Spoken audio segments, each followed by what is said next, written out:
সম্মানিত দর্শক মণ্ডলী, আসসালামু আলাইকুম।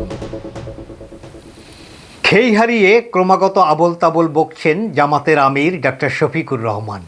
তিনি প্রায় প্রতিদিনই কোনো না কোনো নানা অপ্রাসঙ্গিক বিতর্কিত আবোল তাবোল কথা বলেই যাচ্ছেন।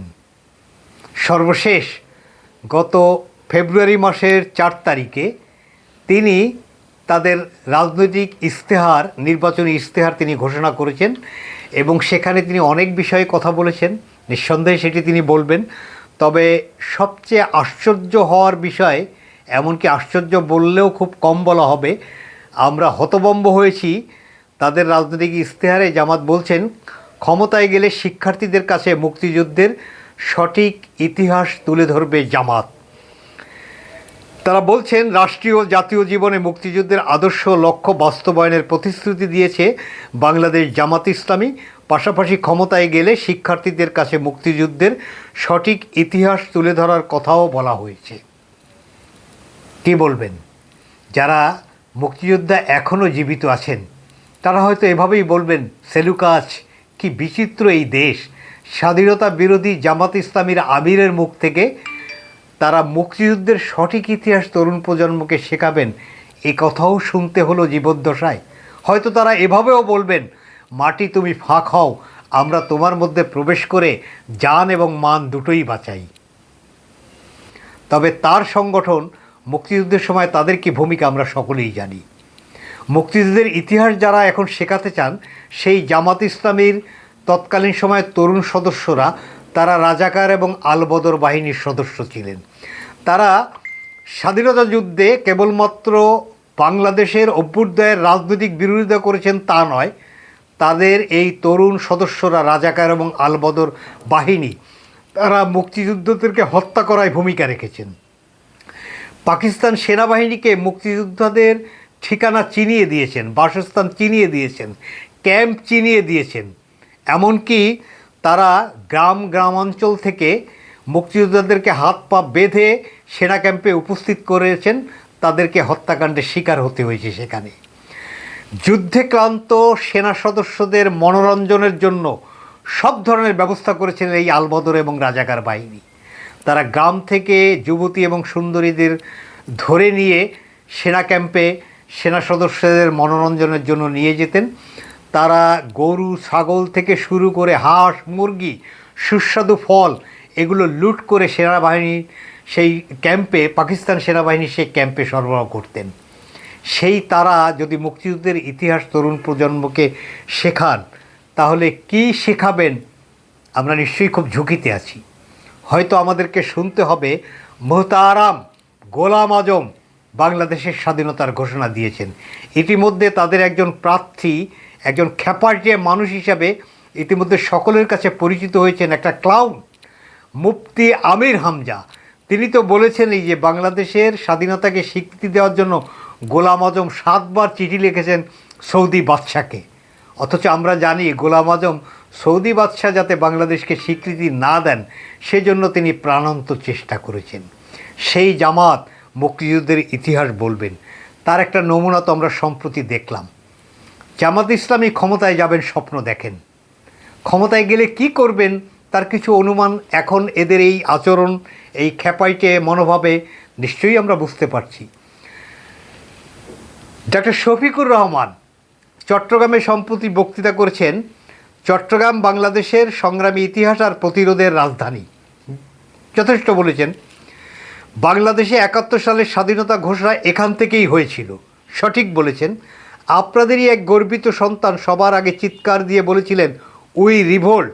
তিনি হচ্ছেন এলডিপির সভাপতি ডক্টর কর্নেল অলি আহমেদ। এই কথাটি তিনি ডাহা মিথ্যা কথা বলেছেন, একটা বদ মতলব নিয়ে এই কথাটা বলেছেন। কর্নেল অলি ইতিহাসের কোনো অংশ স্বীকৃতি দেবে না যে উই রিভোল্ট এই শব্দটি অথবা বাক্যটি কর্নেল অলি বলেছিলেন। এই উই রিভোল্ট শব্দটি বলেছিলেন তৎকালীন সময়ে যিনি স্বাধীনতার ঘোষণা প্রদানকারী শহীদ রাষ্ট্রপতি, সেই সময়ের মেজর জিয়াউর রহমান। তিনি উই রিভোল্ট বলে ক্ষান্ত হননি, তিনি বেতারের স্বাধীনতার ঘোষণা দিয়েছিলেন। এই কাজে একজন সহযোগী ছিলেন কর্নেল অলি।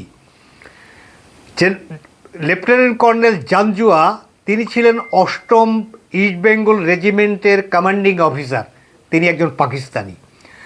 সেখানে সেকেন্ড ইন কমান্ড ছিল 8ম ইস্ট বেঙ্গল রেজিমেন্টে মেজর জিয়াউর রহমান। তার আন্ডারে আরও 3 জন গুরুত্বপূর্ণ সেনা কর্মকর্তা ছিলেন, একজন মেজর খলিকুজ্জামান, একজন ক্যাপ্টেন মীর শওকত আলী, আর একজন ক্যাপ্টেন কর্নেল অলি আহমেদ। এই যে 4টি নাম বললাম, এখানেও কর্নেল অলি আহমেদের সিরিয়াল নাম্বার 4। আর্মি ডেকোরেশন বা আর্মি ডিসিপ্লিন সম্পর্কে যাদের সামান্য ধারণা আছে, সেখানে 1 ঘন্টার জুনিয়রও 1 ঘন্টার সিনিয়র অফিসারকে কিভাবে করেন, রেসপেক্ট করেন, তার কমেন্ট কিভাবে ফলো করেন, এ বিষয়ে নিশ্চয়ই আমরা জানি। কর্নেল অলি জিয়াউর রহমান তিনি জাঞ্জুয়াকে পিস্তল তাক করে বন্দি করলেন 26শে মার্চ, এবং তিনি কমান্ডিং অফিসারের দায়িত্ব নিলেন। কমান্ডিং অফিসারের দায়িত্ব জিয়াউর রহমান নেওয়ার পরে তার অধস্তন অফিসার কর্নেল অলির পক্ষে উই রিভোল্ট এই বাক্যটি কোনো কারণে বলা সম্ভব? এটি চরম মূর্খতা শুধু না, এটি একটি বদমতলবী প্রচারণা। জিয়াউর রহমানকে খাটো করা, ইতিহাস বিকৃতির বদ উদ্দেশ্য নিয়েই ডক্টর শফিকুর রহমান এমন কথা বলেছেন। তিনি ওখানে বললেন চট্টগ্রাম থেকেই স্বাধীনতার ঘোষণা দেওয়া হয়েছিল। ঘোষণাটি কে দিয়েছে? গোলাম আজম, না আবুল আলা মওদুদি, নাকি মতিউর রহমান নিজামী? প্রশ্নের উত্তর ডক্টর শফিকুর রহমানকে দিতে হবে। এবং তিনি আরও একটি বিপজ্জনক কথা তার ওই ভাষণে বলেছেন, জিয়াউর রহমান সাহেবকে হাতে ধরে সামনে এগিয়ে নিয়ে গিয়েছিলেন কর্নেল অলি আহমেদ। জিয়াউর রহমান হচ্ছে কমান্ডিং অফিসার, তাকে তার অধস্তন জুনিয়র অফিসার হাতে ধরে নিয়ে যাবেন। কোথায় নিয়ে গিয়েছিলেন? তিনি নিশ্চয়ই বেতার কেন্দ্রে নিয়ে যাওয়ার কথা এখানে উল্লেখ করার চেষ্টা করেছেন। কমান্ডিং অফিসারের পিছু হাঁটা, তাকে ফলো করা হচ্ছে জুনিয়র অফিসারের কাজ। জুনিয়র অফিসার হাতে ধরে সিনিয়র অফিসারকে বেতার কেন্দ্রে নিয়ে গেছেন, এমন বয়ান দেওয়া খুবই অসৎ উদ্দেশ্যপ্রণীত। এই যে নির্বাচন সম্পন্ন হওয়ার আগেই ক্ষমতায় যাওয়ার উদগ্র বাসনায় উৎপতের আচরণ করা জামাতের আমির, তিনি কি ইতিহাস তরুণদেরকে শেখাবেন, তার একটা নমুনা তো এখানেই উল্লেখিত হলো। আমরা এই ডক্টর শফিকুর রহমানই তিনি বলছেন যে কর্নেল অলিকে উদ্ধৃত করে, যে এখনকার এই বিএনপি জিয়াউর রহমানের বিএনপি নয়, এখনকার এই বিএনপি এমনকি খালেদা জিয়ার বিএনপিও নয়। তিনি তারেক রহমানকে কটাক্ষ করার চেষ্টা করেছেন। তাহলে আমাদেরকেও বলতে হয়, ডক্টর শফিকুর রহমানের মতো এত অর্বাচীন মানুষ জামাতের আমির, তার দলেরই সবচেয়ে প্রভাবশালী এবং জনপ্রিয় নেতা ছিলেন দেলোয়ার হোসেন সাঈদী। তাকে বাংলাদেশের প্রচুর সংখ্যক মানুষ রেসপেক্ট করেন। দেলোয়ার হোসেন সাঈদী মুক্তিযুদ্ধের এবং স্বাধীনতার ঘোষণা নিয়ে কী বলেছিলেন সেটাও আমরা জানি। আমি আমার বক্তব্যের এই অংশে ডক্টর শফিকুর রহমানের বক্তব্য এবং দেলোয়ার হোসেন সাঈদীর স্বাধীনতা ঘোষণা নিয়ে বক্তব্য, এবং যাকে কেন্দ্র করে ডক্টর শফিকুর রহমান এই ইতিহাস বিকৃতির অপচেষ্টা করছেন, সেই কর্নেল অলি ইতিপূর্বে স্বাধীনতার ঘোষণা নিয়ে কি বলেছিলেন, সেই 3টি বক্তব্যের ভিডিও জুড়ে দিচ্ছি, আপনারা দয়া করে একটু দেখে নিন। বীর চট্টলার মুসলমানেরা, স্বাধীনতার ঘোষণা এই চট্টগ্রাম থেকে স্বাধীনতার মহান ঘোষক প্রেসিডেন্ট জিয়াউর রহমান সাহেব দিয়েছিলেন। বাংলাদেশে 71 সালে স্বাধীনতার ঘোষণা এখান থেকেই হয়েছিল। আপনাদেরই এক গর্বিত সন্তান সবার আগে চিৎকার দিয়ে বলেছিলেন উই রিভল্ট। তিনি হচ্ছেন এলডিপির সম্মানিত সভাপতি ডক্টর কর্নেল অলি আহমদ বীর বিক্রম। জিয়াউর রহমান সাহেব সন্ধ্যার পরে বাংলাদেশের স্বাধীনতা ঘোষণা করলেন। আমি পাশে বসা ছিলাম। এখানে কোনো সাক্ষীর প্রয়োজন নেই। এখানে কোনো রাজনীতিবিদের কথা শুনে বা কোনো নেতার কথা শুনে জিয়াউর রহমান সাহেব স্বাধীনতা ঘোষণা দেন নাই। ধন্যবাদ আমার সম্মানিত দর্শক মণ্ডলী, আপনারা তো নিশ্চয়ই এই ভিডিও বক্তব্যগুলো দেখেছেন, এবং ইতিহাস বিকৃতিতে ডক্টর শফিকুর রহমানের সাম্প্রতিক তৎপরতা সেটি নিশ্চয়ই এখানে প্রমাণিত হয় যে তিনি কি ইতিহাস ভবিষ্যতের তরুণদের জন্য লিখতে যাচ্ছেন, তার একটি নমুনা আমরা এখানে নিশ্চয়ই বুঝতে পারলাম। এরপরে যেটি হয়েছে, তিনি যেই জামাত ইসলামী 2001 থেকে 2006 সাল পর্যন্ত বিএনপির সরকারে পার্টনার ছিল, তাদের 2 জন মন্ত্রী ছিল, তারা বারবারই আওয়ামী লীগের সে একই বয়ান উচ্চারণ করছেন যে বিএনপির সময় দুর্নীতিতে বাংলাদেশ 5 বার চ্যাম্পিয়ন ছিল। এই অপতথ্য তিনি দিয়েছেন আওয়ামী লীগের ভাষায়। সেই সরকারে তাদের দুজন মন্ত্রী ছিল। এই পাল্টা প্রতিক্রিয়া যখন বিএনপি চেয়ারম্যান তারেক রহমান বললেন যে আমরা যদি দুর্নীতিবাজ হব, খারাপ সরকার হব, তাহলে আপনাদের দুজন মন্ত্রী শেষ পর্যন্ত কেন মন্ত্রিসভায় থাকলেন, তারা কেন পদত্যাগ করলেন না?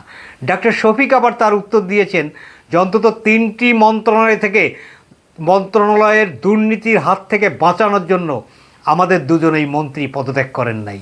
আচ্ছা, ধরলাম সরকারের শেষ পর্যন্ত আপনারা ওই 3টা মন্ত্রণালয়কে দুর্নীতিমুক্ত রাখবেন বলে পদত্যাগ করেন নাই। তারপরে 2008 সালের নির্বাচন, তখন জামাত ইসলামী কেন বিএনপির জোটসঙ্গী হলেন? আপনারা তো নিশ্চিত হয়েছেন যে বিএনপি দুর্নীতিবাজদের সরকার। তাহলে 2008 সালে আবার কেন আপনারা সেই আপনাদের ভাষায় দুর্নীতিবাজদের সঙ্গে ঐক্য করলেন?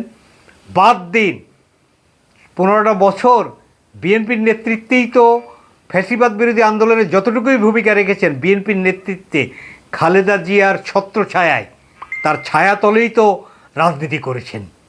এমনকি 2018 সালে নিজেদের মার্কা হারিয়েছিলেন, নিবন্ধন হারিয়েছিলেন খালেদা জিয়ার মহানুভবতায়। আমি ইচ্ছা করেই করুণা শব্দটা ব্যবহার করছি না, মহানুভবতায় বিএনপির মার্কা ধানের শীষ নিয়ে 2018 সালে নির্বাচন করেছেন। তখন কি জানতেন না আপনাদের ভাষায় বিএনপি দুর্নীতিবাজ? সেই আপনাদের ভাষায় দুর্নীতিবাজদের 2006 থেকে এই 2024 পর্যন্ত তাদের সঙ্গে ছিলেন। তাহলে এটি মিথ্যাচার নয়, এটি মুনাফিকি আচরণ নয়, এটি প্রতারণা নয়। জামাতে ইসলামী রাজনৈতিক দলের আমিরের মিথ্যাচার নিঃসন্দেহে অন্য যে কোনো নাগরিকের মিথ্যাচারের থেকে অনেক বেশি গুরুতর অপরাধ। কারণ আপনারা by the name of Islam আপনারা রাজনীতি করেন, জনগণের এই ধর্মীয় অনুভূতি এটা কেনাবেচা করেই আপনারা আপনাদের রাজনীতি করেন। ফলে আপনাদেরকে নিয়ে এই বিতর্ক, এই সমালোচনা যে কোনো নাগরিক, যে কোনো রাজনৈতিক দলের নেতৃবৃন্দ থেকে বেশি হবে, এটিই স্বাভাবিক। আরও একটি কটু কথা বলেছেন, আক্রমণের ধার বাড়াতে বাড়াতে কোন পর্যায়ে জামাতের আমির গেছেন। তিনি বলছেন রাজার ছেলে রাজা হবে, আমরা এই রাজনীতি আর চাই না। তিনি স্পষ্টত তারেক রহমানের দিকে উল্লেখ করেছেন, যেহেতু তারেক রহমান জিয়াউর রহমানের পুত্র এবং খালেদা জিয়ার পুত্র, একজন রাষ্ট্রপতি ছিলেন, একজন প্রধানমন্ত্রী ছিলেন। তারেক রহমান সাহেব তো রাজার পুত্র হিসাবে উড়ে এসে জুড়ে বসেননি। দীর্ঘ সময়, কয়েক দশক তিনি রাজনীতির সাথে সম্পৃক্ত। গত 17টা বছর তিনি দেশের বাইরে থেকে এই বাংলাদেশের রাজনৈতিক দল, বৃহত্তম রাজনৈতিক দল বিএনপিকে পরিচালনা করেছেন, এমনকি এই আন্দোলনে তিনি নেতৃত্ব দিয়েছেন। এই ডক্টর শফিকই সেই ভিডিও স্পষ্টত এখনও জুড়ে দেওয়া যাবে। আপনি 5ই আগস্ট 2024 পরে এক বক্তৃতায় বলেছিলেন এই আন্দোলনের সবচেয়ে গুরুত্বপূর্ণ মাস্টারমাইন্ড হলো জনাব তারেক রহমান। তিনি প্রবাসে বসেও এই আন্দোলনে যেভাবে দিক নির্দেশনা দিয়েছেন, নেতৃত্ব দিয়েছেন, আমরা সেটি শ্রদ্ধার সঙ্গে স্মরণ করি। সেই তারেক রহমানকে এখন তার সকল যোগ্যতা ধুয়ে মুছে কেবলমাত্র রাজার ছেলে এবং রাজার ছেলে রাজা হবে এটি আপনারা চান না, এমন কথা বলেছেন। তাহলে আপনাদেরকে তো উদাহরণ দিতেই হয়। মীর কাশেম আলী, জামাতের নেতা, যিনি যুদ্ধ অপরাধের দায়ে দণ্ডপ্রাপ্ত হয়েছিলেন, সেই মীর কাশেম আলীর ছেলেকে আপনারা মনোনয়ন দেননি। সেই ছেলের কি জামাত ইসলামীতে কোনো অবদান আছে? তো সেখানেও তো আপনারা রাজার ছেলেকে রাজা বানানোর জন্যই মনোনয়ন দিয়েছেন। মতিউর রহমান নিজামী সাহেবের ছেলেকে আপনারা মনোনয়ন দিয়েছেন না, তাকে ডক্টর ইউনূসের সঙ্গে সফর সঙ্গী হিসাবে আমেরিকায় পাঠাননি। তিনি কি রাজনীতির সঙ্গে সংশ্লিষ্ট? কখন আমরা কোথাও গুরুত্বপূর্ণ ভূমিকায় তাকে দেখেছি? বরঞ্চ তিনি মাঝে একথা বলেছেন এটি মতিউর রহমান নিজামীদের জামাত নয়, তাকেও তো আপনারা মনোনয়ন দিয়েছেন। তাহলে সেটা রাজার ছেলে রাজা হলো না? সর্বশেষ দেলাওয়ার হোসেন সাঈদীর একজন নয়, 2জন পুত্রকে আপনারা পিরোজপুরের 2টি আসনে মনোনয়ন দিয়েছেন। সেটি কি পরিবর্তন্ত্র নয়? দেলাওয়ার হোসেন সাঈদীর এই 2 সন্তান নিশ্চয়ই তারা আলেম হিসেবে হয়তো অনেক বেশি জানলেওয়ালা, কিন্তু জামাত ইসলামীর রাজনীতিতে তাদের কি ভূমিকা আমরা জানি না। তবে আমরা নিশ্চয়ই প্রশ্ন করতে পারি, বিগত ফ্যাসিবাদ বিরোধী আন্দোলনে যেখানে তারা নির্বাচন করছেন, সেই পিরোজপুরের জনগোষ্ঠীর প্রতি তাদের কি অবদান, রাজনীতিতে তাদের কি অবদান? ফলে কাকে কি বলেন, রাজার ছেলে রাজা হতে দেবেন না তারেক রহমানকে উদ্দেশ্য করে বলেন, অথচ আপনারা আপনাদের ছেলে তাদেরকে মনোনয়ন দিয়ে সেই রাজার ছেলে রাজার নীতিই তো আপনারা কায়েম করছেন। তারেক রহমানের তো রাজনীতিতে বিস্তর অবদান আছে। এই রাজার ছেলে রাজা হিসাবে আপনারা আপনাদের যে সমস্ত সন্তানদেরকে মনোনয়ন দিলেন, রাজনীতি তাদের অবদান কি এটি আমরা জানতে চাই। সর্বশেষ শেষ করতে চাই, দার্শনিক, লেখক, চিন্তক, বাংলাদেশের সবচেয়ে গুরুত্বপূর্ণ প্রভাবশালী বুদ্ধিজীবীদের একজন আহমেদ ছফা, তিনি তার একটি লেখার মধ্যে দুটি বাক্য আমি উল্লেখ করে আমার আজকের আলোচনা শেষ করব। আহমেদ ছফা লিখছেন, শুয়োরের বাচ্চার যখন নতুন দাঁত গজায়, বাপের পাছায় কামড় দিয়ে সে শক্তি পরীক্ষা করে। জামাত ইসলামী দীর্ঘদিন বিএনপির ছত্রছায়ায় রাজনীতি করেছেন, বিএনপির ছায়াতলে রাজনীতি করেছেন, বিএনপির আমব্রেলার তলায় রাজনীতি করেছেন। খালেদা জিয়ার মহানুভবতা এবং বদন্যতায় শেষ পর্যন্ত রাজনীতির টিকে থাকার যে উপাদান, সেটি জড়িয়ে ধরেই 2018 সালে নির্বাচন করেছেন ধানের শীষ মার্কায়। আর আজকে অবস্থার প্রেক্ষিতে আওয়ামী লীগের অনুপস্থিতিতে বিএনপির প্রধান প্রতিদ্বন্দ্বী হিসাবে আবির্ভূত হয়ে আজকে বিএনপিকেই কামড় দিচ্ছেন, বিএনপিকেই শক্ত করে চাবুক মারার চেষ্টা করছেন। আপনাদের জন্য আহমেদ ছফার এই উদাহরণটি সবচেয়ে কার্যকর উদাহরণ। আমি আবারও সেটি উল্লেখ করে আমার আলোচনা শেষ করছি।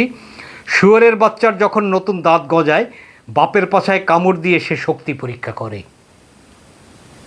আশা করি জামাত ইসলামী 12 তারিখে যে লেসনটি পেতে যাচ্ছেন বলে আমরা অনুমান করি, আল্লাহ তাআলা কবুল করলে সেই লেসনটি তারা পাবেন। সম্ভবত এই লেসনটি পাওয়ার পরে তারা হয়তো সম্বিত ফিরে পেলেও পেতে পারেন। আমরা জামাতের জন্য সেই শুভ প্রত্যাশাই করছি। ধন্যবাদ।